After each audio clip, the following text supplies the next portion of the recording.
दो लोग जो साथ रहते हैं, शादी जैसे पवित्र बंधन में बंधे हैं या एक दूसरे से प्रेम करने का दावा करते हैं, उनके बीच ऐसी भी क्या बात हो जाती है कि अलग होने की बजाय वो सामने वाले की जान लेने के लिए आतुर हो जाते हैं। राजस्थान के भरतपुर में एक व्यक्ति जो लगभग 6 महीने से गायब था, उसकी 17 हड्डियां उसके घर के पास स्थित एक नहर में मिली। हत्या किसी और ने नहीं बल्कि उसकी पत्नी ने अपने प्रेमी के साथ मिलकर करी। हत्या के बाद घर वालों के सामने इतना सामान्य बर्ताव किया कि किसी को भनक तक नहीं होनी थी। यहाँ तक पति की लंबी उम्र के लिए व्रत भी रखती रही, पूजा करती रही और बाद में अपने प्रेमी के साथ मिलकर अपने पति का शव बोरे में बांधा और नहर में फेंक दिया। घर में जब खून से भरी हुई रजाई मिली तब जाकर परिवार को शक हुआ। इतना ही नहीं, मर्डर के 2-3 दिन तक लाश को पत्नी ने अपने बेड के अंदर ही छुपा कर रखा, जिस पर बैठकर ही खाना खाया, सोई और उसी कमरे में रहती भी थी।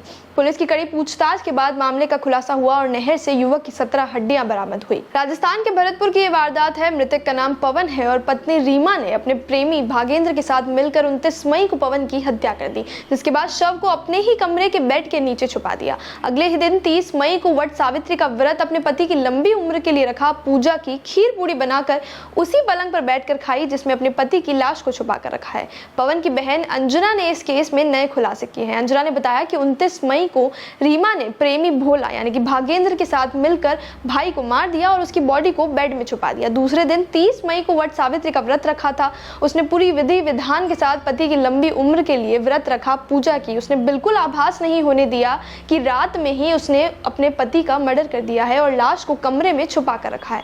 पवन के पिता हरिप्रसाद ने बताया कि दूसरी रात उसने भोला को फोन कर बुलाया और लाश को बेड से निकालकर नहर में फेंकवा दिया।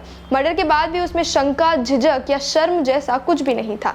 जब भी माँ और हम भाई की बात करते तो रीमा उठकर वहां से चली जाती थी। उसने करवा चौथ का व्रत भी रखा, नई साड़ी भी पहनी, हर साल की तरह व्रत का पालन किया। अंजना ने बताया कि 2-3 महीनों के बाद उसके चाल चलन पर पिता को शक हो गया। उसने रीमा का फोन रख लिया। फोन को चेक किया गया तो भोला के साथ उसके अश्लील मैसेजेस मिले। उसी से शक हुआ और बात यहाँ तक पहुंची।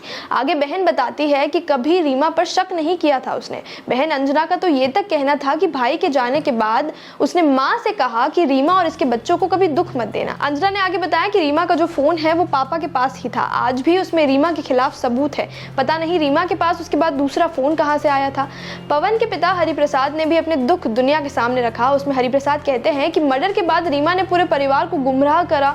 भोला के साथ रंगे हाथों पकड़े जाने के बाद उसे कमरे में बंद कर दिया गया था और उसका मोबाइल भी ले लिया गया था।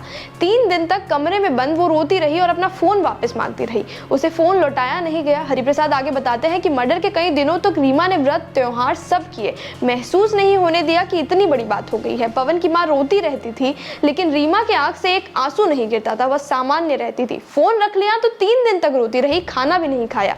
हरिप्रसाद ने कहा कि वट सावित्री वाले दिन उसने खीर पूरी बनाई थी, पूरे परिवार को खाना खिलाया और खुद ने अपने बेड पर बैठकर खाना खाया। उसी बेड में मेरे बेटे की लाश छुपा कर रखी थी। उसने लाश को दूसरे दिन रात में कब नहर में फेंकवाया इसका पता किसी को नहीं चला और घर वालों ने कोई आवाज भी नहीं सुनी। मोबाइल से शक यकीन में बदल गया कि इसी ने पवन की हत्या की है। फिर पुलिस को सूचना दी गई। पवन की हत्या के आरोपी उसकी पत्नी रीमा, उसका प्रेमी भागेंद्र और शव को छुपाने में मदद करने वाला भागेंद्र का दोस्त दीप पुलिस की गिरफ्त में है। पुलिस से मिली जानकारी के मुताबिक मर्डर के बाद भागेंद्र दिल्ली चला गया था और अपने दोस्त दीप को लेकर नोहो आया था। दोनों ने मिलकर शव को नहर में फेंका। 4 जून को हरिप्रसाद ने चिकसाना थाने में गुमशुदगी का मामला दर्ज कराया था।